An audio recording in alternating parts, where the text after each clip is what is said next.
আপনি কি কখনো কোনো জলের ধারা দেখেছেন? তার সামনে যতই মাটি থাকুক না কেন, যতই কাদা থাকুক না কেন, যখন এই জলের ধারা বইতে আরম্ভ করে দেয়, তখন এই কাদাকে নিজেই ধুয়ে নিয়ে যায়। ওই কাদাকে ধুয়ে দেয় এবং নিজের পথ নিজেই তৈরি করে নেয়। তাহলে আপনিও এরকম জলের মতো হয়ে উঠুন। যদি হয়ে উঠতে পারেন, তাহলে নিজের মনের, নিজের ভাবনার, নিজের জীবনের যত অনাবশ্যক তত্ত্ব আছে, অনুপযোগী অংশ রয়েছে, অর্থাৎ অপরিষ্কার অংশ রয়েছে, তা নিজে থেকেই নির্মল হয়ে উঠবে। আর যেরকম জলের ধারা কখনো থেমে থাকে না, সব সময় বয়ে চলে, সেইভাবে আপনিও কখনোই থামবেন না। সবসময় বয়ে চলুন, এগোতে থাকুন। পথে যদি অনেক বিপদ আসে, সমস্যা আসে, থামবেন না, তার উপর নিরন্তর প্রহার করুন, নিরন্তর প্রয়াস করুন আর অগ্রসর হন। আপনি ভেবে দেখুন, এই জলের ধারা কখনো থেমে থাকে না, সবসময় বয়ে চলে, বিপদের সম্মুখীন হয়ে তাকে সাথে বয়ে নিয়ে চলে। সেই জন্য জলের ধারা, প্রবাহমান এই ধারা, এর থেকে কখনো দুর্গন্ধ আসে না, এতে কখনো ময়লা জমতে পারে না, বরং পালিত হয় সুন্দর প্রাণবন্ত জীবজন্তু, যেমন সুন্দর ছোট মাছ। তাই আপনিও এটাই করুন, কখনো থামবেন না, শুধু চলতে থাকুন, জলের ধারার মতো বইতে থাকুন। আপনি আপনার লক্ষ্য অবশ্যই খুঁজে পাবেন, আর তার সাথে নিজের অন্তরের যে মালিন্য রয়েছে, তা আপনি নিজেই নিজের থেকে দূরে করে দেবেন। তাহলে আসুন আর আমার সাথে ভালোবেসে বলুন, রাধা রাধা। সময়, জীবন, কাল। দেখতে গেলে এই তিনটি শব্দ একটি শব্দেরই সমার্থক শব্দ মনে হয়, কিন্তু এই শব্দগুলির অর্থ কি সমান? কখনোই নয়। হ্যাঁ, এই সময় চলতে থাকে, জীবন চলতে থাকে, কালচক্র চলতে থাকে। এই সময় কেটে যায়, কিন্তু এই জীবন, একে যাপন করতে হয়। কি বলেন? এই জীবনে কিছু করুন বা কিছু না করুন, জীবন এমনি কেটে যাবে, আপনি জানতেও পারবেন না। কিন্তু সেটা আমাদের উদ্দেশ্য নয়, একে যাপন করতে হবে। এই জীবনে প্রেরণা পেতে শিখুন, প্রেরণা দিতে শিখুন, আহ্বান গ্রহণ করতে শিখুন, আহ্বান জানাতে শিখুন, মহান কাজ করতে শিখুন, ধন্যাত্মক বোধ জাগিয়ে তুলুন। জীবন অতিবাহিত করার অর্থ কি, তা আপনি শিখে যাবেন। কারণ সময় কেটে যায়, সমস্ত যুগ কেটে যায়, কিন্তু জীবনের রীতি জীবন কাটিয়ে দেওয়া নয়, জীবন যাপন করা। এই জীবন সম্পূর্ণরূপে অনুভব করতে হবে, নতুন পথ বানাতে হবে। এবারে যদি এই জীবন বাঁচার সময় একবার ভেবে দেখুন, যদি মনে প্রেম থাকে, সদ্ভাবনা থাকে, তাহলে কি হবে? এই জীবনকে বাঁচার অনুভূতিটাই অন্যরকম হয়ে যাবে, একটা আনন্দময় অনুভূতি লাভ করবেন। তাহলে এটাই করুন আর আমার সাথে ভালোবেসে বলুন, রাধা রাধা। এবার অনেক সময় মানুষের মনে এরকম প্রশ্ন আসে যে এই সংসারে সব থেকে বড় বিপদ কি? কেউ বলে ধর্ম সংকট, আবার কেউ বলে প্রাণের ওপর আসা সংকট। প্রত্যেক মানুষের জীবনে বিভিন্ন সংকট আসে, আর এই সমস্ত সংকট অত্যন্ত বিচিত্র হতে পারে। এই সমস্ত সংসার হলো সংকট দ্বারা পরিপূর্ণ। ঠিক আছে, আপনাকে একটা উদাহরণ দিই। একজন ধনী ব্যক্তি, এবার ওনার জীবনে সংকট কি হতে পারে? সংকট এটাই যে কেউ তার সম্পত্তি চুরি না করে নেয়, আমরা বুঝতে পারছি। এবার একজন চোর, তার জীবনে সংকট কি হতে পারে? যে চুরি করার সময় সে যদি তার একটা কাশি চাপতে না পারে, তাহলে সে ধরা পড়ে যেতে পারে, ঠিক কিনা? আবার অনেক সময় এমনও হয় যে যার জন্য আমি সংকট, সেও আমার কাছে সংকট। যেমন এই পরিস্থিতিতে দেখুন, সংকট হলো সংকট, এ তো জীবনে থাকবে, কিন্তু এর সম্মুখীন কিভাবে হওয়া যায়? খুব সরল। সব এটার ওপর নির্ভর করে, মনের ওপর। এই মনকে নিয়ন্ত্রণ করলে সব ঠিক থাকবে। এবার যদি ধনী ব্যক্তি মনকে নিয়ন্ত্রণ করে ফেলেন, নিজের অর্থের ব্যবহার শুভ কাজের জন্য, সমাজের সেবার জন্য বিকাশ করতে করেন, ওই অর্থকে একত্রিত করে না রাখেন, তাহলে চুরির সমস্যা, এই সংকট সেখানেই কেটে যাবে। এবার যদি কথা বলি সেই চোরের, তাহলে চোর যদি নিজের মনকে সংযত করে নেয়, যদি নিজের কর্মকে নিয়ন্ত্রণ করতে পারে, তাহলে এমন কোনো স্বর নেই, এমন কোনো স্বর নেই যা ওকে ধরা পড়তে বাধ্য করবে। সেই জন্য জীবনে সংকট যতই আসুক, যত বড়ই সংকট আসুক না কেন, কবচ হলো একটাই, আর এই কবচের নাম হলো আত্মনিয়ন্ত্রণ। নিজের মনকে নিয়ন্ত্রণে রাখতে শিখুন। এটা নিজের জীবনে প্রয়োগ করে তো দেখুন। যদি আপনি করতে পারেন, তবে আপনি দেখবেন যে সংকট তো জীবনে আসা যাওয়া করে, কিন্তু সেই সংকটগুলির সম্মুখীন আপনি এইভাবে করতে পারবেন। তাহলে সেটাই করুন, আর আমার সাথে ভালোবেসে বলুন, রাধা রাধা। এই দড়িটা দেখুন, ছোট ছোট রেশম দ্বারা তৈরি, এটা সরু সুতো দ্বারা তৈরি হয়েছে এটা, আর এ অত্যন্ত কোমলও বটে। আর আপনি চাইলে এটা সোজাও করে দিতে পারেন, আর চাইলে এটা বেঁকিয়েও দিতে পারেন, আর যদি চান তাহলে এটা গোল গোল করে বেঁধে কোথাও রেখেও দিতে পারেন। এবার এই কোমল দড়ি যদি কোনো নিষ্ঠুর কঠিন পাথরে বারংবার জড়িয়ে দেওয়া হয়, তাহলেও তাকেও কাটতে পারে, নিজের ছাপ ছেড়ে যেতে পারে, সেটার আকারও বদলে ফেলতে পারে। এবার এর কারণ কি? এর কারণ হলো অভ্যাস আর নিরন্তর প্রচেষ্টা। যদি আপনিও চেষ্টা করেন আর নিরন্তর কর্ম করে যান, তাহলে আপনার প্রারব্ধ পাথরের মতো কঠিনই হোক না কেন, তাতে ভাঙন ধরিয়েও আপনি নিজের লক্ষ্যে অবশ্যই পৌঁছতে পারবেন। একটা গুরুত্বপূর্ণ কথা মনে রাখবেন, সুকর্মের অভ্যাস আর নিরন্তর প্রয়াস, এই হলো সাফল্যের মন্ত্র। তাহলে জীবনে এই মন্ত্র আনুন, আর আমার সাথে ভালোবেসে বলুন, রাধা রাধা। বসন্ত ঋতু, এই সময় মন আনন্দে ভরে থাকে। এমন মনে হয় যেন আমরা আকাশে বিচরণ করতে চলে যাই, কিন্তু সেটা তো সম্ভব নয়। সেই জন্য হয়তো আমরা ঘুড়ি ওড়াই, এই ঘুড়িকে নিজেদের প্রতিরূপ মনে করে। এবার অনেক মানুষ আছেন যারা ঘুড়ি ওড়ান, কিন্তু এই কর্মের সারমর্ম কি সেটা কজন বুঝতে পারেন? আপনি এটা মনে করুন যে আপনি হলেন সেই ঘুড়ি, আর এই সুতো যিনি ধরে রয়েছেন তিনি হলেন পরমাত্মা। আর এই সুতো যেখান থেকে শুরু হয়, সেই লাটাই হলো আমাদের কর্মচক্র। এবার আপনি নিজেই অনুমান করুন যে এই উড়ান কার ওপর নির্ভরশীল, পরমাত্মার ওপর আর আপনার কর্মের ওপর। যদি পরমাত্মা আপনার হাত ধরে থাকেন, আপনার সাথে থাকেন, যদি আপনি শুভ কর্ম করতে থাকেন, আপনি এই আকাশে উড়তে থাকবেন। কিন্তু কোথাও কোথাও যদি পরমাত্মার সাথে এই বন্ধন ছিন্ন হয়, আপনার কর্মচক্র খারাপ হয়ে যায় বা থেমে যায়, তাহলে আপনার এই ঘুড়ি কেটে যাবে আর দূরে কোনো গাছের ডালে গিয়ে আটকে যাবে। তাই শুধুমাত্র ঘুড়ি ওড়াবেন না, তার থেকে শিখুন, পরমাত্মার সাহচর্যে থাকুন, সবসময় শুভ কর্ম করতে থাকুন, আর সবসময় এই আকাশে উড়তে থাকুন। আসুন আর আমার সাথে ভালোবেসে বলুন, রাত। পিতা আর পুত্রের সম্পর্ক অত্যন্ত মধুর হয়ে থাকে। পিতা স্বপ্ন দেখেন, তাকে পূর্ণ করার সকল সম্ভাব্য চেষ্টা করেন, কিন্তু তাও অনেক সময় ওনার স্বপ্ন অপূর্ণ থেকে যায়। তখন পিতা ভাবেন যে স্বপ্ন উনি পূর্ণ করতে পারেননি, ওনার সন্তান তা অবশ্যই পূরণ করবে। যে স্থানে উনি কখনো পৌঁছতে পারেননি, সেই স্থানে ওনার পুত্র অবশ্যই পৌঁছবে। পিতা নিজের সন্তানের ভবিষ্যৎ নিয়ে সেই স্বপ্ন দেখেন, আর যখন সেই সন্তান সামনে এগোতে থাকে, তখন তার দুঃখ হয় না, বরং গর্ব হয়।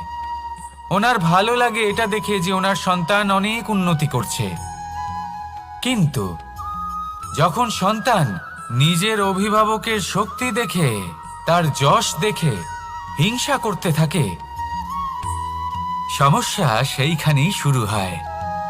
সেই জন্য সকল সন্তানকে এটা মনে রাখতে হবে, দেখুন, পুত্র হবার সুবাদে, এক সন্তান হবার সুবাদে এটা হলো আপনার অধিকার যে আপনি আপনার পিতার থেকে বেশি উন্নতি করবেন। আপনার পিতাও এটাই চান, কিন্তু সুস্থভাবে এটা করুন। একটা রেখা টেনে নিন যাতে আপনি তাতে এগোতে পারেন আর আপনার পিতার তাতে গর্ববোধ হয়, আর সেই বিষয়ে দুঃখ না হয় যে আমার সন্তান আমাকেই ছোট করার চেষ্টা করছে। ইতিহাস সাক্ষী রয়েছে, যে মানুষ অন্য কাউকে ছোট করার চেষ্টা করেছেন সেই মানুষই ছোট হয়ে গেছেন। আর আমার মনে হয় না আপনি এটা চান, কারণ কোনো একদিন আপনিও কারোর পিতা হবেন। আসুন আমার সাথে ভালোবেসে বলুন, রাধা রাধা। আমাদের মনে যখন কোনো প্রশ্ন ওঠে, কোনো দ্বন্দ্ব জাগে, তখন আমরা যাই আমাদের গুরুর কাছে, আমাদের আরাধ্যের কাছে গিয়ে জিজ্ঞেস করি। এইভাবেই একদিন আমি পৌঁছলাম আমার আরাধ্যের কাছে, আমার মহাদেবের কাছে, আর ওনাকে প্রশ্ন করলাম যে মহাদেব, জীবনে আনন্দ পাওয়ার, উৎসব পালনের, প্রেম ভাগ করে নেবার, জীবনকে উপভোগ করে নেওয়ার সর্বশ্রেষ্ঠ সময় কোনটা? মহাদেব হাসলেন আর উনি বললেন, জীবনে উৎসব পালনের সবথেকে শ্রেষ্ঠ দিন হলো মৃত্যুর ঠিক আগের দিনটা। প্রেম ভাগ করে নেওয়ার সবথেকে শ্রেষ্ঠ মুহূর্ত হলো মৃত্যুর ঠিক আগের মুহূর্ত।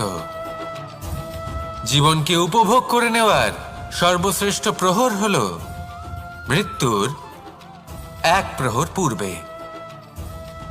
তখন আমি চমকে গেলাম। আমি বললাম, কিন্তু মহাদেব, মৃত্যু তো অনিশ্চিত, আমরা জানিও না কবে আমাদের মৃত্যু হবে। মহাদেব আবার হাসলেন। উনি বললেন যে যদি আমরা এভাবে জীবন কাটাই যে আমরা জীবনের প্রত্যেক দিন, প্রত্যেক মুহূর্ত, প্রত্যেক প্রহর শেষ বলে মনে করি, তাহলে আমাদের সমস্ত জীবন আনন্দের সাথেই অতিবাহিত হবে। কি বলেন? তাহলে আপনিও এই কথা মনে রাখুন আর আমার সাথে ভালোবেসে বলুন, রাধা রাধা। সাথী, সাথী এই শব্দটির ব্যাখ্যা কে কিভাবে করে? মিত্র, সখা, বন্ধু, কিন্তু অর্থ একটাই। তিনি যিনি আপনার সঙ্গী হন আর তিনি যার সাথী আপনি হন।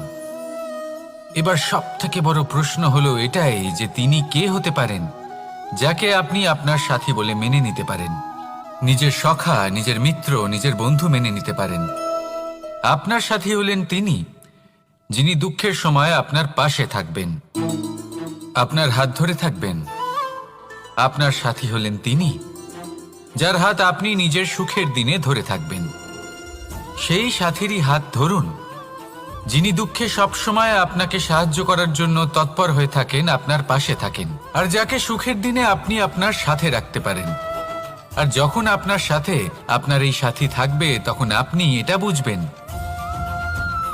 যে যখন জীবনে দুঃখ আসে তখন এই দুঃখ কমে যায়, সবার মধ্যে ভাগ হয়ে যায়। আর যদি তখন সুখ আসে তাহলে সেটা সবার উপস্থিতিতে আরো বেড়ে যায়। এটাই হলো প্রেম, এটাই হলো ভালোবাসা, এটাই হলো সঙ্গ। যেমন সম্পর্ক আমার আর রাধার মাঝে। তাহলে আসুন আর আমার সাথে ভালোবেসে বলুন, রাধা রাধা। জীবনে অগ্রসর হওয়ার জন্য আমাদের কাকে প্রয়োজন হয়? মাতা পিতা, বন্ধু, প্রেম, সাহায্য, অর্থ, পরিশ্রম, আশা। ভিন্ন ভিন্ন মানুষ ভিন্ন ভিন্ন বিকল্প চয়ন করে। যদি আমি আপনাকে বলি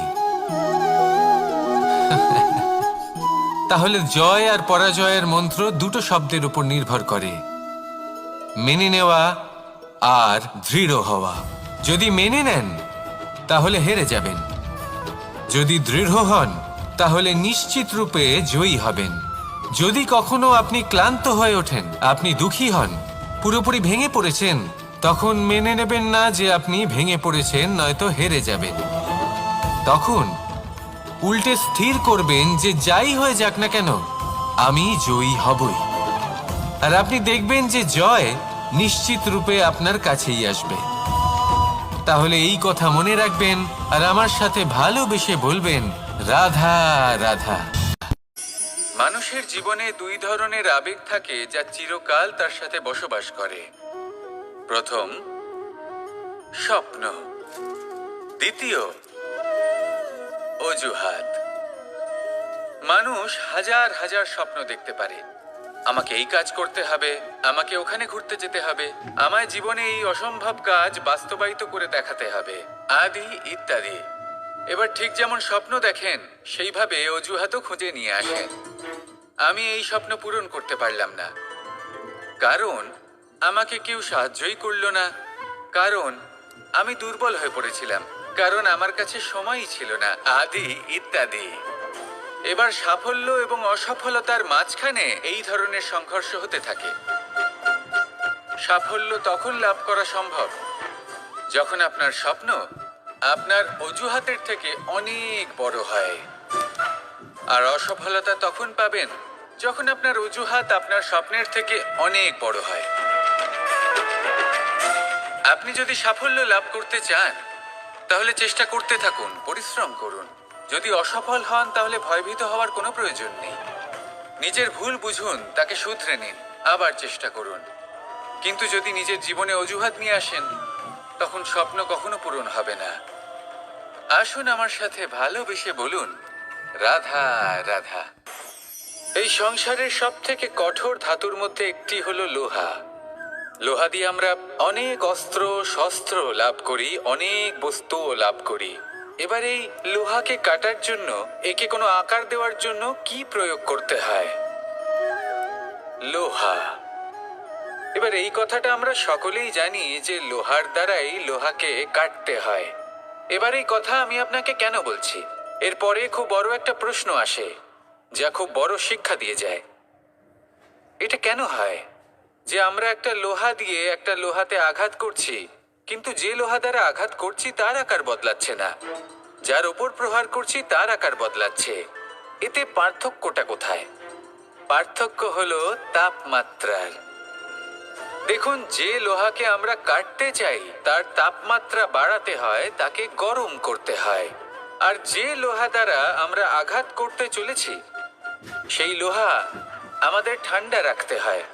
অর্থাৎ ঠান্ডা লোহা গরম লোহাকে কেটে দেয়। এবার এই শিক্ষা কি আমাদের জীবনে যথেষ্ট নয়? আমাদের জীবনে অনেক সমস্যা আসতে পারে, কিন্তু আমাদের এই বিষয়ে বিশেষ খেয়াল রাখতে হবে যে আমাদের মনকে আমরা যেন ঠান্ডা রাখি, এই মস্তিষ্ককে শান্ত রাখতে হবে। যদি আমরা ক্রোধ বা ঈর্ষার আগুনে জ্বলতে থাকি, বিদ্বেষের আগুনে জ্বলতে থাকি, তাহলে আমরাও সেই লোহার মতোই হয়ে যাব যার তাপমাত্রা অত্যন্ত বেশি। তখন যে কেউ এসে আমাদের বিচ্ছিন্ন করে চলে যাবে।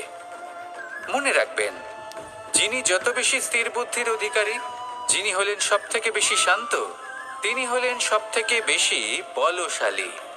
তাহলে শান্ত থাকুন আর আমার সাথে ভালোবেসে বলুন, রাধা রাধা। এই সমগ্র সংসারের সব থেকে গুরুত্বপূর্ণ ব্যক্তি কে? স্বয়ং আপনি। নিজের জন্য তো বটেই, তাই না? কারণ যখন আপনি জন্মগ্রহণ করেন, নিজের চোখ খোলেন, এই সংসারে আসেন, তখনই তো এই সংসারকে আপনি দেখতে পান, অনুভব করতে পারেন। এখানকার আবেগ, এখানকার মানুষজন তখন থেকেই অনুভব করেন। যদি আপনি না থাকেন তাহলে এই সংসারের অস্তিত্ব আপনার কাছে শূন্যের সমান, তাই না? আপনি না থাকলে এই সংসারও আপনার কাছে নেই। এবার সবাই বলবেন যে এ তো সত্যি কথা। সেই অনুযায়ী তো আমার স্বার্থপর হওয়া উচিত, অহংকারী হওয়া উচিত, কারণ আমার কাছে আমিই তো সবকিছু। দৃষ্টিভঙ্গি পাল্টে দেখুন। আপনার কাছে সব থেকে বেশি গুরুত্বপূর্ণ ব্যক্তি কে? আপনি নিজেই। সেই মানুষটি কেমন হওয়া উচিত একটু ভেবে দেখুন। সব সময় সকলকে সাহায্য করুন, একসাথে মিলে পরিশ্রম করুন, সাহায্য করুন অন্যদেরকে। এটা অতি আবশ্যক। এবং তার থেকেও বেশি গুরুত্বপূর্ণ হলো এটাই যে আপনার মনে যেন কখনো এই বিষয়ে ভয় না থাকে যে আমি আমার প্রিয়জনদের, আমার কাছের মানুষগুলিকে হারিয়ে ফেলবো। এই ভয় কখনোই মনের মধ্যে থাকা উচিত নয়। যদি ভয় থাকে তাহলে থাকুক এই বিষয়ে যে সকল মানুষ আমার জীবন থেকে, আমার থেকে দূরে চলে যাচ্ছেন, তাদের বাধা দিতে দিতে আমি যেন নিজেকেই না হারিয়ে ফেলি, নিজের অস্তিত্বকেই না হারিয়ে ফেলি, নিজের ব্যক্তিত্বকে, নিজের বিচারধারাকে, নিজের করুণার শক্তি না হারাই। তাহলে এই ভয় ত্যাগ করুন আর আমার সাথে ভালোবেসে বলুন, রাধা রাধা। মানুষের দুটো রূপ রয়েছে। এক, আমাদের এই মুখ যা শুধুই চোখে দেখা যায়, আর দ্বিতীয় আমাদের এই মন যা শুধুমাত্র অন্তরাত্মা দ্বারা দেখা যায়। এবার আমাদের এই মুখ তা ঈশ্বর সকলকেই আগে থেকেই প্রদান করেছেন, কিন্তু এই মন কেমন হবে তা আমাদের জীবনের অনুভূতি এবং আমাদের জীবনের লক্ষ্য এগুলি সুনিশ্চিত করে। অর্থাৎ নেত্র দিয়ে দেখা যায় আমাদের এই মুখ, তা শুধুই এই কারণে প্রয়োজন যাতে সংসার আমাদের দেখতে পায়, আমাদের চিনতে পারে। কিন্তু যদি এই সংসারে আপনি প্রকৃত অর্থে মান সম্মান লাভ করতে চান, তাহলে নিজের অন্তরাত্মাকে আপনাকে বিকশিত করতেই হবে। দেখুন, কথায় আছে এই যে অসুর, তা শারীরিকভাবে উপস্থিত নয়, তা মনের মধ্যে থাকে। যদি এই মন থেকে অসুরকে বের করে দেওয়া যায়, তাহলে শরীরে তা উপস্থিত থাকবেই না। তাই মনকে শুদ্ধ করুন আর আমার সাথে ভালোবেসে বলুন, রাধা রাধা। পরিশ্রম, এই শব্দগুলি শুনতে হয়তো ছোট মনে হয়, কিন্তু এর মূল্য অনেকটাই অধিক। এবার প্রয়াসও কিন্তু দুই ধরনের হয়। একটা প্রয়াস তাই যা আমরা নিজের মন থেকে, অন্তর থেকে সমগ্র শক্তি দিয়ে করার চেষ্টা করি। এবারে এই প্রয়াস প্রচেষ্টার নামান্তর। কিছু প্রয়াস এমনও হয় যেমন দ্রুতক্রীড়া খেলা। মানুষ বলেন, আজ একটু প্রয়াস করি, একটু দ্রুতক্রীড়া খেলেই দেখি, যদি বিজয়ী হই তবে ভালো ব্যাপার, যদি না হই তবে আর কখনো খেলবো না। এটাও কিন্তু প্রয়াস, কিন্তু এই প্রয়াস পরিশ্রম নয়। পাণ্ডবদের দেখুন, ওনারা যখন পরিশ্রম করেছিলেন তখন খাণ্ডবপ্রস্থকেও ইন্দ্রপ্রস্থ বানিয়েছিলেন। দ্রুতক্রীড়া খেললেন, সেই মুহূর্তেই ইন্দ্রপ্রস্থ হারিয়ে ফেললেন। পরিশ্রম করলেন, সগৌরবের রাজা হলেন। দ্রুতক্রীড়া খেললেন, তখন এক মুহূর্তে রাজা থেকে নিঃস্ব হয়ে গেলেন। সারমর্ম এটাই যে দ্রুতক্রীড়া কখনো কখনো আপনার মিত্র হতে পারে, কখনো সে আপনাকে বিজয়ী করতে পারে, কিন্তু প্রয়াস এবং পরিশ্রম যখন একসাথে মিলিত হয় তখন তা সর্বদাই আপনার সাথে থাকে। প্রয়াস করতে থাকুন, পরিশ্রম করতে থাকুন, আর আমার সাথে ভালোবেসে বলুন, রাধা রাধা। মানুষ কখনো কখনো সময়কে নিয়ন্ত্রণ করতে চেষ্টা করে, কখনো কখনো সময়ের গুরুত্ব বুঝতে পারে না। এটা ভাবে যে এই কিছু মুহূর্ত কেটে যাক, একে অতিবাহিত করি, তাহলে কি বা হবে, কয়েকটা মুহূর্ত মাত্র। কিন্তু তা নয়। আজকের একটা মুহূর্ত ভবিষ্যতের অনেক বড় পরিবর্তনের ভিত হতে পারে। আজকের একটা মুহূর্ত আপনার ভবিষ্যৎকে উজ্জ্বল করে তুলতে পারে। সেই জন্য ছোট ছোট মুহূর্তগুলিকে অদেখা করবেন না। সময়কে কাজে লাগান, পূর্ণরূপে কাজে লাগান।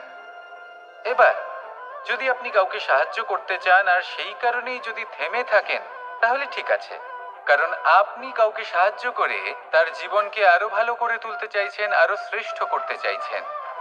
এই পুণ্য, এই কর্ম ফিরে আপনার কাছেই আসবে আর আপনার জীবনকে শুভ করে তুলবে। কিন্তু যদি আপনি আলস্যের কারণে থেমে থাকেন এবং কিছুই না করেন, সময় নষ্ট করেন, তাহলে কিন্তু একটাই ঘটনা ঘটবে, আপনার ভবিষ্যৎ বিপদগ্রস্ত হয়ে পড়বে, আর কিছুই নয়। সেই জন্য এটা বোঝা প্রয়োজন যে কখন থামতে হবে এবং কেন থামতে হবে। যদি আপনার থামার কারণ এবং সময় অনুচিত হয়ে থাকে, তাহলে আপনার ভবিষ্যৎ কখনোই উচিত হতে পারে না। সেই জন্য সময়কে সম্মান করুন আর পূর্ণ ব্যবহার করতে শিখুন।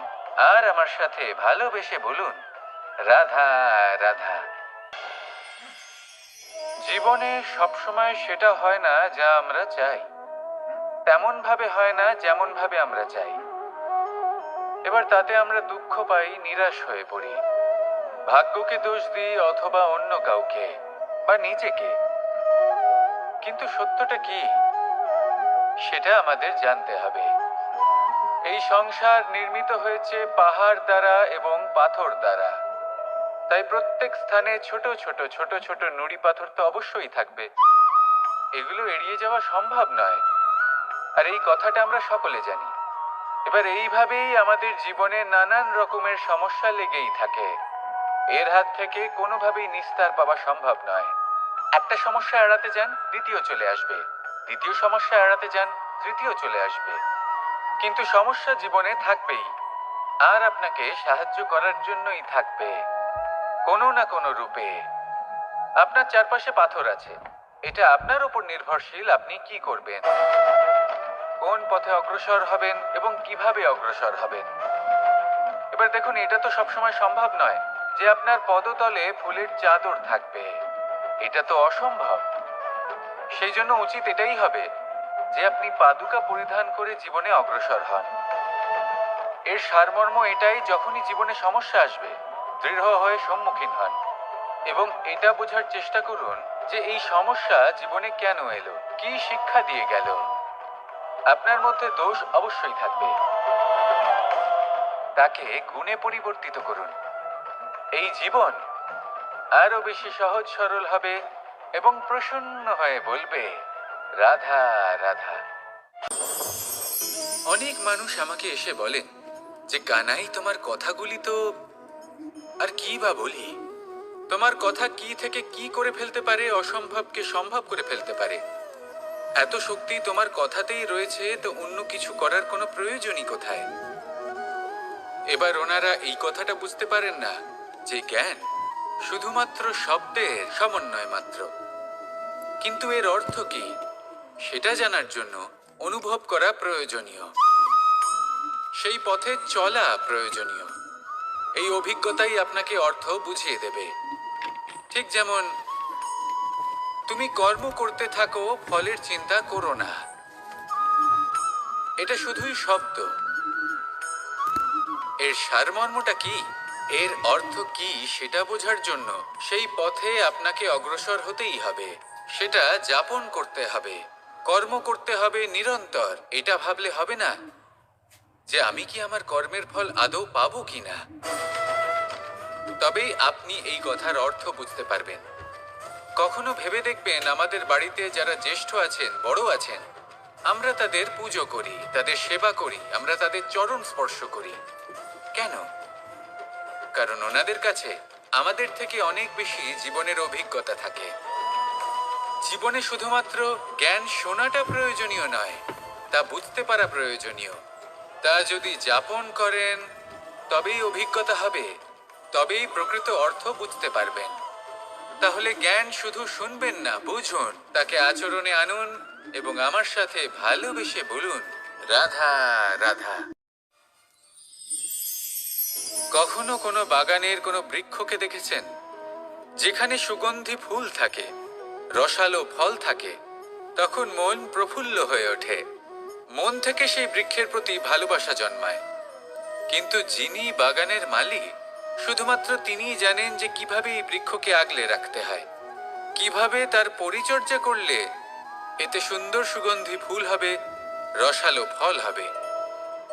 কখনো কখনো প্রয়োজনের থেকে বেশি রোদ পেলে এই বৃক্ষগুলি শুকিয়ে যায়, প্রয়োজনের থেকে কম রোদ পেলেও এই বৃক্ষ কিন্তু শুকিয়ে যায়। প্রয়োজনের থেকে কম জল যদি পায়, এই বৃক্ষ শুকিয়ে যেতে পারে। প্রয়োজনের থেকে অতিরিক্ত জল যদি পায়, তখনও এই বৃক্ষের শিকড়গুলি নষ্ট হয়ে যেতে পারে। এবার এটাই কিন্তু আমাদের সংসারের সাথেও হয়। আমাদের সংসারের সকল প্রতিভাশালী ব্যক্তি, যেমন লেখক, বিচারক, প্রবক্তা, যোদ্ধা, এদের সবার ক্ষেত্রে এই কথাটাই প্রযোজ্য। যদি বেশি প্রশংসা করা হয় তাহলেও এরা হারিয়ে যাবেন। প্রয়োজনের থেকে বেশি যদি নিন্দা করা হয়, তখনও তারা নত হয়ে পড়বেন। তাহলে আপনি এদের রক্ষা করুন এবং নিজেদেরও। মনে রাখবেন একটা কথা, জেনে রাখুন কখন কোন নিন্দায় আপনি লজ্জিত হবেন না, আর কখন কোন প্রশংসার দ্বারা নিজের মধ্যে অহংবোধ জাগ্রত করবেন না। এই মন সুপ্রসন্ন হয়ে বলবে, রাধা রাধা। জল এ হলো জীবনের আধার পঞ্চতত্ত্বের মধ্যে একটি, আর অত্যন্ত বিশেষ। এর থেকে অনেক বড় শিক্ষা পাওয়া যায়। এই জল গন্তব্যের বিষয়ে এর স্পষ্ট ধারণা আছে। ও জানে ওর লক্ষ্য কি, আর প্রয়াস করে ততদূর সে পৌঁছেও যায়। এটি পর্বত থেকে বয়ে নিচে নেমে আসে, নদীর সাথে সমাহিত হয়ে তার সাথে বয়ে চলে, চিরসবুজ বনানী গড়ে তোলে, প্রাণীদের তৃষ্ণা নিবারণ করে, সামনে এগিয়ে চলে, মানুষের সাথে মিলিত হয়। যারা একে বাঁধের মধ্যে বেঁধে রাখতে চেষ্টা করে, সে বন্দি দশাতেও থেকে যায়, মানুষের কল্যাণ করে। তারপর বাঁধ থেকে মুক্তি পেয়ে এগিয়ে চলে, কোথাও ধাক্কা খায়, কোথাও বাধা পড়ে, কোথাও যদি পথ খুঁজে না পায় তাহলে পথ খুঁজেই নেয়, আর যেখানে পথ থাকে না সেখানে পথ বানিয়ে নেয়, আর শেষ পর্যন্ত নিজের লক্ষ্যে পৌঁছেই যায়, অর্থাৎ সমুদ্রে গিয়ে সমাহিত হয়ে যায়। আমাদেরও কিছুটা এরকমই হয়ে উঠতে হবে। যেখানেই যাবেন সকলের কল্যাণ করুন, সামনে এগোন। আপনি কোথাও পড়ে গেলে, ধাক্কা খেলে আঘাত লাগবেই, উত্থান পতন লেগেই থাকে। সামনে এগোতে থাকুন। কোথাও পথ না পেলে তা খুঁজে নিন, কোথাও পথ না থাকলে তা বানিয়ে নিন। নিজের গন্তব্যের কথা সব সময় মনে রাখুন। শেষ পর্যন্ত নিজের মোক্ষ লাভ আপনি অবশ্যই করবেন। আর আমার সাথে ভালোবেসে বলুন, রাধা রাধা। কখনো কোনো বৃক্ষকে দেখেছেন? এই ধরিত্রী থেকে ততটুকুই জল নেয় যতটুকু তার প্রয়োজন। কোনো প্রাণীকে দেখুন, এই প্রকৃতি থেকে ততটুকুই খাবার গ্রহণ করবে যতটুকু তার খিদে রয়েছে। খিদে মিটে গেলে আর খাবে না। এবার মনুষ্যকে দেখুন, সে নিজের জীবনে যা কিছু পেয়েছে, বস্তু, ধন, খাবার, শক্তি, প্রয়োজনের থেকে অনেক বেশি লাভ করার চেষ্টা করে থাকে। প্রয়োজনের থেকে বেশি যদি পেয়েও যায় তাহলেও তার কম মনে হয়। এবার এরকম ঠিক কেন হয়? এর পেছনের কারণ কি?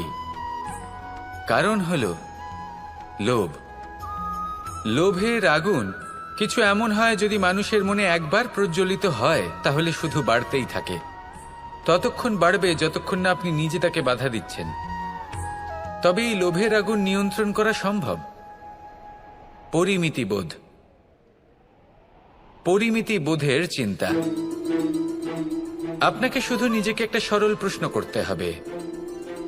যখনই মনের মধ্যে কোনো বস্তুর প্রতি, শক্তির প্রতি, ধনের প্রতি, ভোজনের প্রতি লোভ বেড়ে যায়, নিজেকে প্রশ্ন করুন, এটা কি আমার কাছে ততটাই প্রয়োজনীয় যতটা একটা বৃক্ষের কাছে জল, যতটা একটা প্রাণীর কাছে ভোজন? এটা কি ততটাই প্রয়োজনীয়?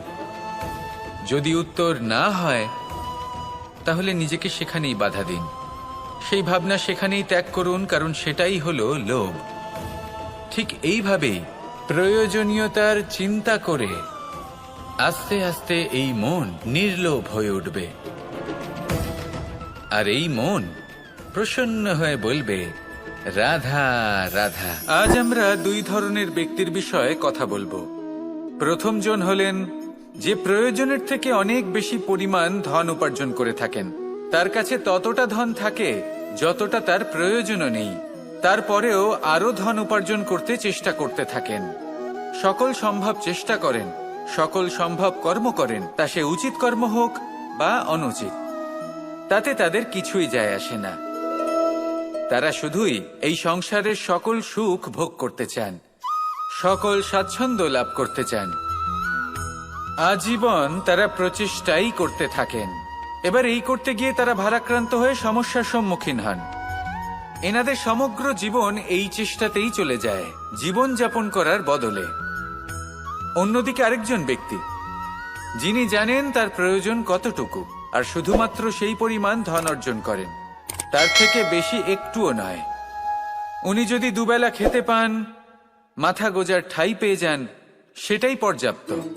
তাতেই তিনি আনন্দে জীবন যাপন করেন, না কোনো বৃথা চিন্তা করেন, না কোনো বৃথা কষ্ট করেন। এবার আমি আপনাদের জিজ্ঞেস করব, এই দুই ব্যক্তির মধ্যে আপনি কোন ব্যক্তি হতে চাইবেন? বেশিরভাগ মানুষ এটাই বলবেন যে আমরা সেই দ্বিতীয় মানুষ হতে চাই যারা সন্তুষ্ট। কিন্তু যদি মন দিয়ে দেখেন, আপনিও সেই কর্মই করছেন যা প্রথম ব্যক্তি করেন। আপনারা সবসময় চেষ্টা করে চলেছেন, এটাও লাভ করতে হবে, ওটাও লাভ করতে হবে, আমার এটারও প্রয়োজন, ওটারও প্রয়োজন। আপনি অনেক কিছু লাভ করেছেন, কিন্তু প্রশ্ন এটাই যে আপনার কি সেই সবকিছুর প্রয়োজন রয়েছে? এর উত্তর আপনার অন্তর্মনে রয়েছে। আপনার মন জানে যে আপনার প্রয়োজন কতটুকু। সেখানে গিয়ে দেখুন। সন্তুষ্টি মানুষকে আনন্দ দেয়। মানুষ যতটা সন্তুষ্ট হবে, ততটাই সে আনন্দ লাভ করবে। এবার আপনাকে এই সিদ্ধান্ত নিতে হবে যে আপনি কখন আর কোথায় সন্তুষ্টি লাভ করবেন, কত কিছু লাভ করার পরে সন্তুষ্ট হবেন। এই উত্তর আপনি মন থেকে পাবেন। এই সমাজের চাহিদায় জড়িয়ে নিজেকে বিভ্রান্ত করবেন না। নিজের অন্তরের এই মিথ্যে অহংবোধকে প্রশ্রয় দিতে গিয়ে যদি আপনি এরকম প্রয়াস করতে থাকেন, তাহলে জীবনযাপন কখন করবেন? থেমে যান, শান্ত হয়ে যান, নিজের অন্তর্মনে নিমজ্জিত হয়ে দেখুন যে সন্তুষ্টি কোথায়। এই সন্তুষ্টি লাভ করুন। এই মন প্রসন্ন হয়ে বলবে, রাধা রাধা। আমাদের গৃহে অনেক কক্ষ রয়েছে, কিন্তু এমন কি আছে যে একটাই থাকে? আমাদের গৃহের দ্বার। এমন কেন হয়? অনেক দ্বার তো থাকতেই পারে। ভেবে দেখুন, একটা বিশাল ভবন রয়েছে, তার চতুর্দিকে অনেক দ্বার আছে। ভালোই হবে, যাতায়াত করতে সুবিধা হবে, কিন্তু এমন আমরা কেন করি না? এবার আপনি বলবেন যে এটার উত্তর তো সহজ। যতগুলো দ্বার থাকবে, ততজন দ্বারপালও থাকবে। কে কখন কোথা থেকে আসবে, কোথায় চলে যাবে, সেদিকে খেয়াল থাকবে না। চুরির সম্ভাবনাও বেড়ে যাবে। যাক, এই বিষয়ে অন্তত আপনি বোঝেন। সেই জন্য আপনার গৃহে একটাই দ্বার রয়েছে। কিন্তু আপনার মনের বিষয় কি জানেন? আপনার মনেও কি কোনো দ্বার আছে? নেই? তার মানে যে কোনো ব্যক্তি যেখান থেকে খুশি আসতে পারে, আর আপনার মনে যা খুশি প্রবেশ করিয়ে চলে যেতে পারে। কোনো বাধার সম্মুখীন না হয়ে কোনো ব্যক্তি আপনার মনে যা কিছু প্রবেশ করিয়ে চলে যাবে, তা সে আমাদের পক্ষে শুভ হোক, অশুভ হোক, বা যতই ঘাতক হোক না কেন।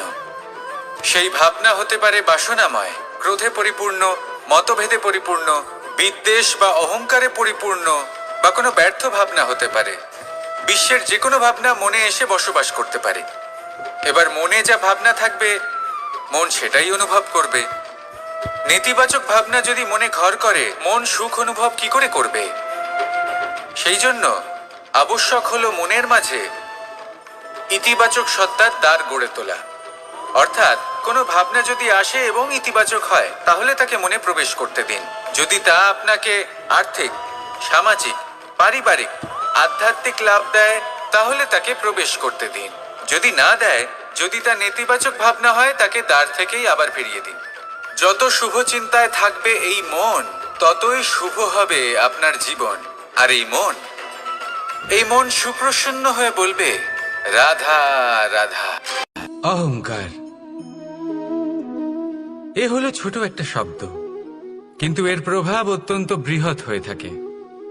আর সব থেকে বড় সমস্যা হলো, মানুষ আজ অবধি বুঝতেই পারেনি যে এই অহংকারের বাস্তব রূপ কিরকম। কেউ একে গর্বের নাম দেন, কেউ একে আত্মসম্মানের নাম দিয়ে থাকেন। এবং কোথাও একটা এমন সময় চলে আসে যখন সময় এই অহংকারকে ভেঙে খান খান করে দেয়। আর তখন না গর্ব আপনাকে বাঁচাতে পারে, না আপনার আত্মসম্মান।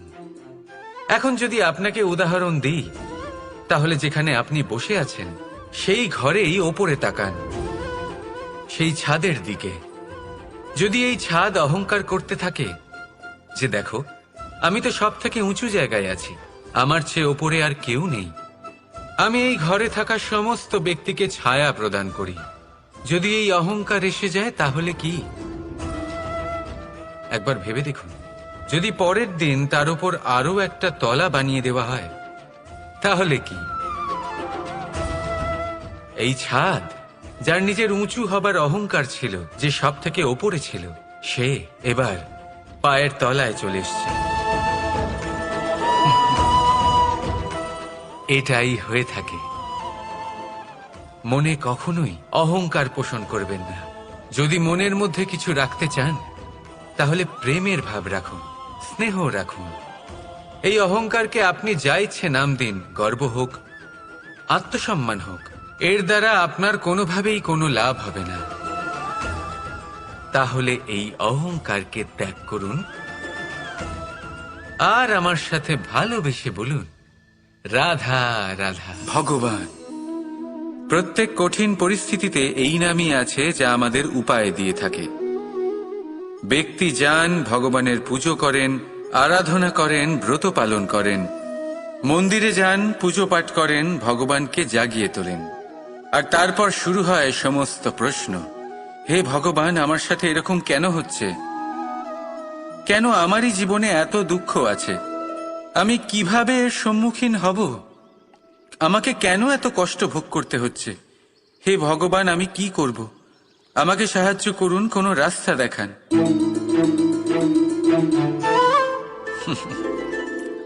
চলুন, আমি আপনাকে একটা প্রশ্ন করি। মন্দিরে যাওয়ার চেষ্টা করার আগে আপনি কি জীবনে ততটা চেষ্টা করেছেন যতটা সেই সমস্যাকে দূর করার জন্য দরকার ছিল? দ্বিতীয় প্রশ্ন, ভগবানকে জাগানোর পূর্বে আপনি কি নিজেকে জাগিয়ে তুলেছেন? আপনি কি আলস্য ত্যাগ করেছেন? তৃতীয় প্রশ্ন, ভগবানকে জিজ্ঞাসা করার আগে আপনি কি নিজেকে জিজ্ঞাসা করেছেন যে আমি কেন এত অসফল হচ্ছি? যদি না করে থাকেন তাহলে সবার আগে এটা করুন। আপনি সমস্ত প্রশ্নের উত্তর পাবেন, সমস্ত বিপদের পরিত্রাণ পাবেন। অন্য কোথাও নয়, নিজের ভেতরে তাকিয়ে দেখুন। চেষ্টা করুন নিজেকে জাগিয়ে তোলার। আপনি সফল অবশ্যই হবেন, কারণ এই পরমাত্মা, ওই পরমেশ্বর, ওই পরব্রহ্ম আপনার মধ্যেই তো আছে। রাধা রাধা। এটা হলো একটা সাদা পাতা। এবার এতে আমি যাই লিখব সেটাই এর অস্তিত্ব হবে। এতে আমি প্রেমের কিছু কথা লিখে একে প্রেমপত্র বানিয়ে তুলতে পারি। মাতা পিতার জন্য একটা শুভ সংবাদ লিখতে পারি। শত্রুর বিষয়ে সতর্ক করব বলে সেনাকে একটা সংবাদ লিখতে পারি। দ্বারকাবাসীর জন্য কোনো সংবাদ পাঠাতে পারি। যাই লিখব এই পত্র সেটাই হয়ে উঠবে। সেই রকমই হলো আমাদের জীবন। আমরা যেমন কর্ম আমরা করব, আমাদের অস্তিত্ব এবং ব্যক্তিত্ব ঠিক তেমনই হয়ে উঠবে। যদি আপনি একটা অসাধারণ, উজ্জ্বল এবং সম্মানজনক জীবনযাপন করতে চান তাহলে তার একটা রহস্য আপনাকে বলি। যেমন কথন হবে, কর্ম তেমন হবে। অর্থাৎ যতটুকু বলেছেন ততটুকুই করুন, আর যতটুকু করেছেন ততটুকুই বলুন। এই একটা নিয়ম যদি আপনারা পালন করেন তাহলে এই সংসারের সমস্ত পণ্ডিত আপনাকে অবশ্যই সম্মান করবেন। তাহলে এটাই করুন আর আমার সাথে ভালোবেসে বলুন, রাধা রাধা। আমি রথে যাত্রা করি, তাতে বারবার পথে থামি আর দেখি যে আমি অনুচিত দিকে যাচ্ছি না তো, আমি উচিত পথেই যাচ্ছি তো। কারণটা কি? কারণ হলো যাতে আমি পথভ্রষ্ট না হয়ে যাই। জীবনযাত্রাতেও এটাই প্রয়োজন। জীবনযাত্রায় ভোগ বিলাসের পথে হারিয়ে যাওয়া খুব সহজ। বারবার থেমে আপনাকে দেখতে হবে, নিজেকে কিছু প্রশ্ন করতে হবে। আমি কি আজ সেই কর্মই করছি যেটা আমি করতে চেয়েছিলাম? আমি কি আজ সেই জীবন যাপন করছি যেমন আমি যাপন করতে চেয়েছিলাম? যদি এই প্রশ্নগুলোর উত্তর হ্যাঁ হয় তাহলে এগোতে থাকুন, নয়তো থেমে যান এবং বিচরণ করুন। মনে রাখবেন, এই সংসার অত্যন্ত জটিল আর এতে হারিয়ে যাওয়া অত্যন্ত সরল। সেই জন্য নিজে থেকে বারবার থামা এবং জীবন চিন্তন করা অত্যন্ত আবশ্যক। তাহলে সেটাই করুন আর আমার সাথে ভালোবেসে বলুন, রাধা রাধা। আমি এখানে একা এই বনে বসে আছি, বাঁশি বাজাচ্ছি। কার জন্য? কে আছেন এখানে? কেউ নেই।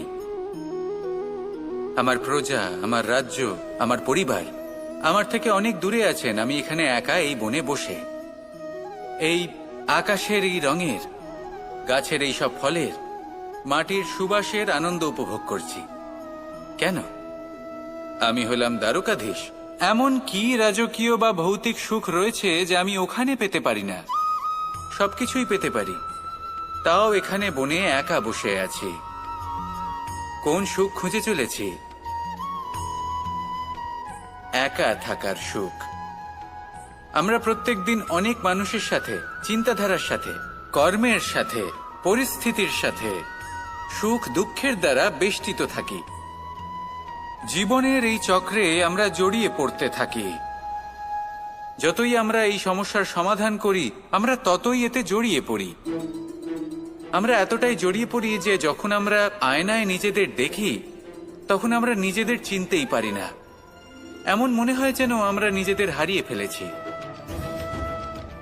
সেই জন্য প্রত্যেক দিন আপনি কিছু সময় নিজের সাথে কাটান একান্তে। এটা অত্যন্ত আবশ্যক। নিজের অস্তিত্বের গভীরে গিয়ে দেখতে শিখুন, নিজেকে বুঝুন। অদ্ভুত শান্তির অনুভূতি হবে। যেমন এই বায়ু, এই বৃক্ষ, এই পুষ্প, এই নিসর্গ, এদের মতো আপনিও কখনো একলা হতে শিখুন। কখনো নিসর্গের একটা অংশ হয়ে দেখুন। এই মন প্রসন্ন হয়ে বলবে, রাধা। একবার একটা শেয়াল বনে বিচরণ করছিল। ও একটা ছোট্ট শাবক দেখতে পেল। ও ভাবলো, আজ একেই আমি খাবার হিসেবে গ্রহণ করব। আশেপাশে দেখলো, কেউ দেখছে না তো? কেউ ছিল না। আর সেই শাবকের ওপর আক্রমণ করলো, যা হলো একটা ঘোর অপরাধ। বনের নিয়ম অনুসারে আপনি কখনোই শাবকের ওপর আক্রমণ করতে পারেন না। তারপর এই খবরটা যখন রাজা সিংহ জানতে পারলেন, সভার আয়োজন করলেন। কিন্তু সেখানে শেয়াল বলল, আমি তো এরকম কিছু করিনি। কিন্তু যদি আপনি এরকম বলেন, কোনো প্রমাণ দিন, এর কোনো সাক্ষী আছে?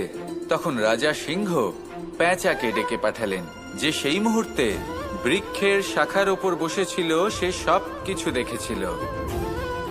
পেঁচা সব সত্যি কথা বলল, আর শেয়ালকে মৃত্যুদণ্ড দেয়া হলো। এবার এই কাহিনী আমি আপনাকে কেন শোনালাম? কারণ মানুষও কখনো কখনো এরকম কর্ম করেন যা শিয়াল করেছে।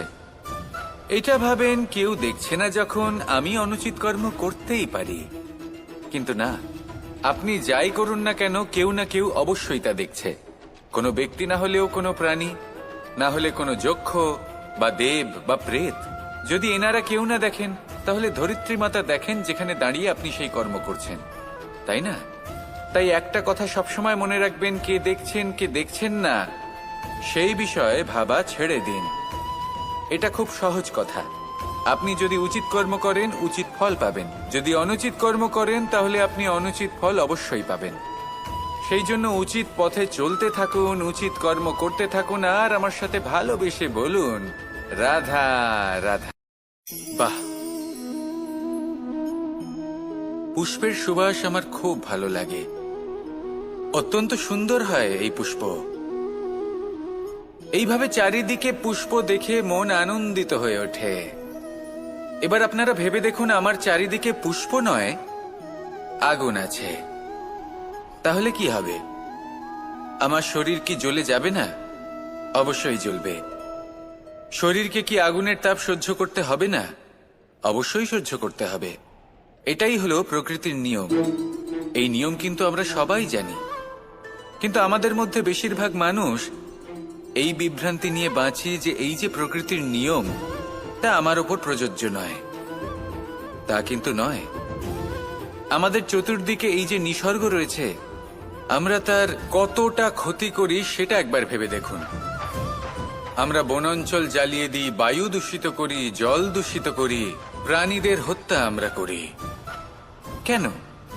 এই নিসর্গ আমরা নষ্ট করি, যদিও আমরা জানি যে আমরাও হলাম এই নিসর্গেরই অংশ।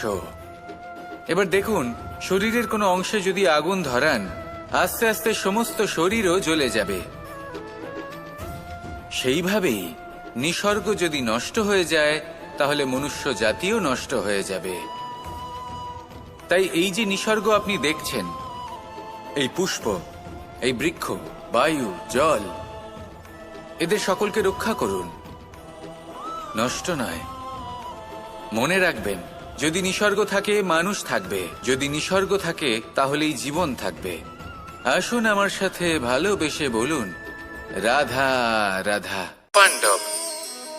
পাণ্ডবরা বন থেকে এসেছিলেন। ওনাদের কাছে না কোনো ধন ছিল, না কোনো সম্পদ, না বিদ্যা। নিজের পরিশ্রমের দ্বারা ওনারা বিদ্যা অর্জন করেছিলেন, আর তার দ্বারাই সম্পদ অর্জন করলেন আর ধনও অর্জন করলেন। এই পাণ্ডব ছিলেন অত্যন্ত কুশল এবং শক্তিশালী। যুধিষ্ঠির নিজের পরিশ্রম দ্বারা এমন জ্ঞান অর্জন করেছিলেন যে এই সংসার ওনাকে ধর্মরাজ যুধিষ্ঠির অভিহিত করেছিল।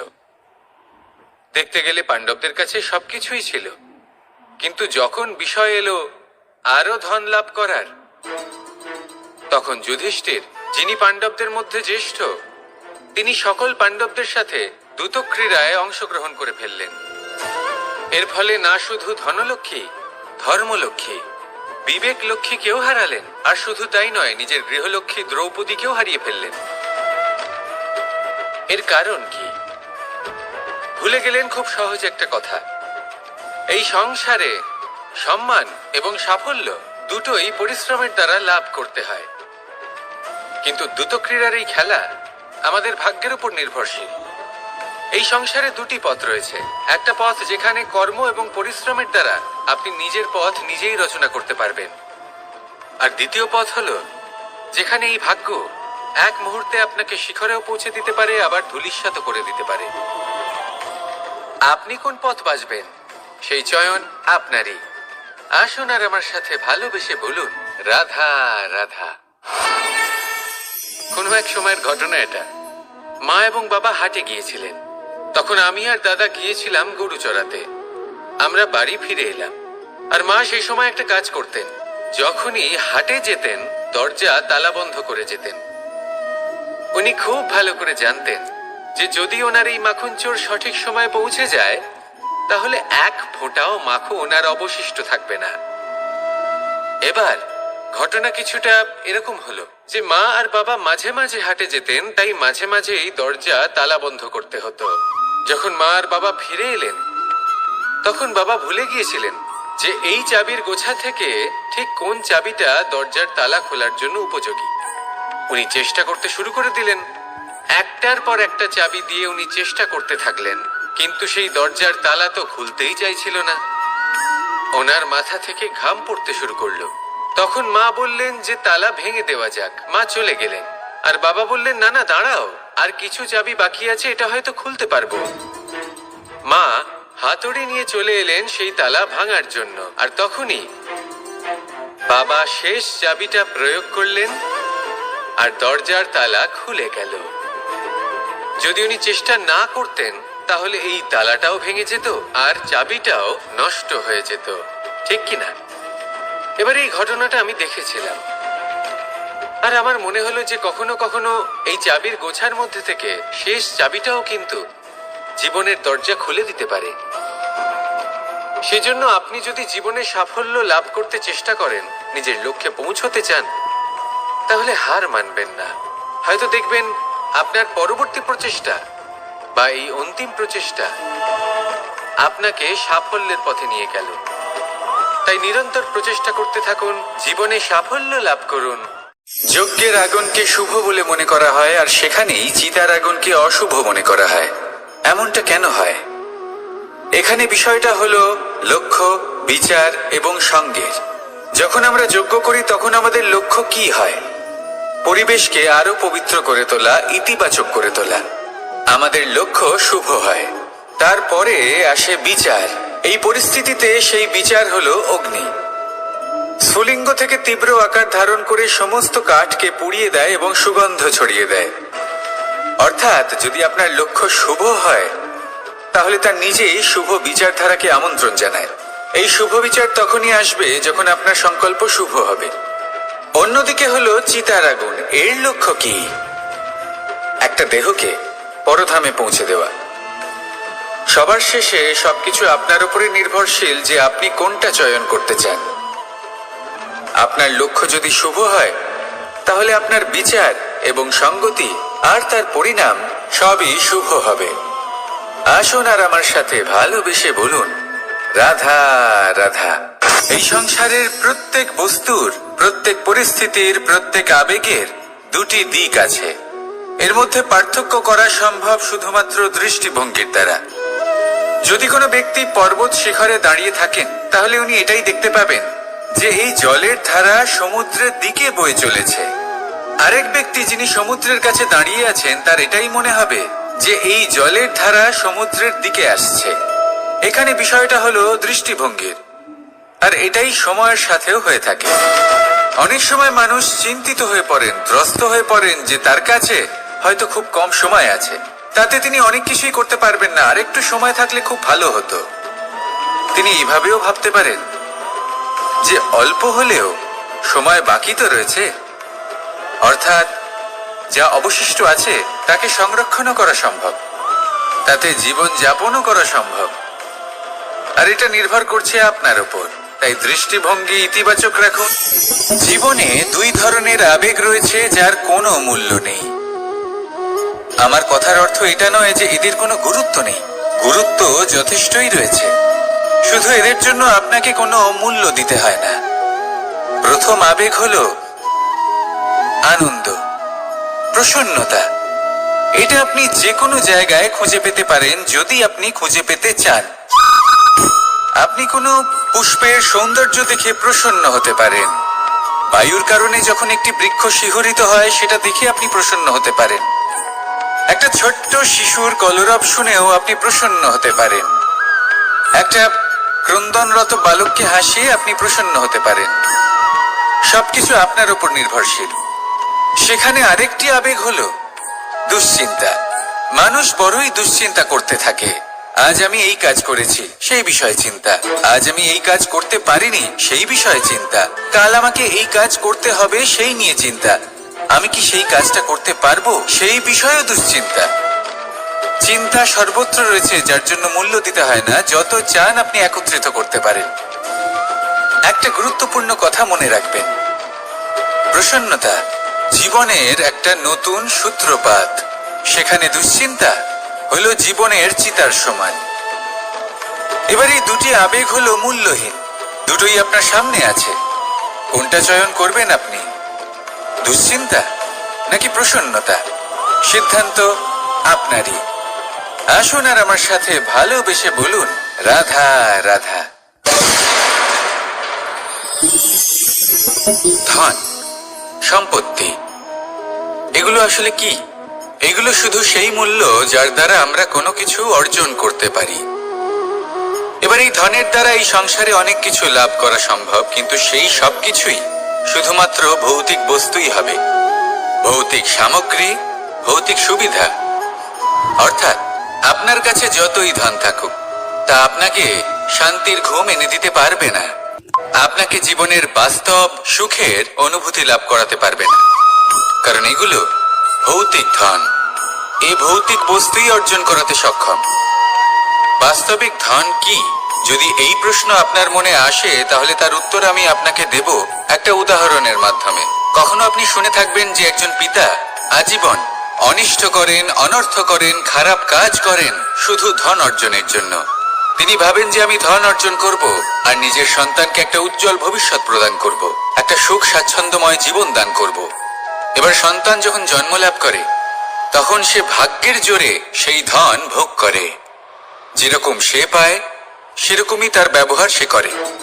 কখনো আপনি এটাও দেখে থাকবেন যে সেই সন্তান সমস্ত ধন নষ্ট করে ফেলে, আর সেই পিতা যিনি সমস্ত ধন সঞ্চয় করেছেন, যিনি সেই ধনের প্রভু, আজ সেই ধনের প্রহরী হয়ে রয়েছেন। এবার এরকম কেন হয়?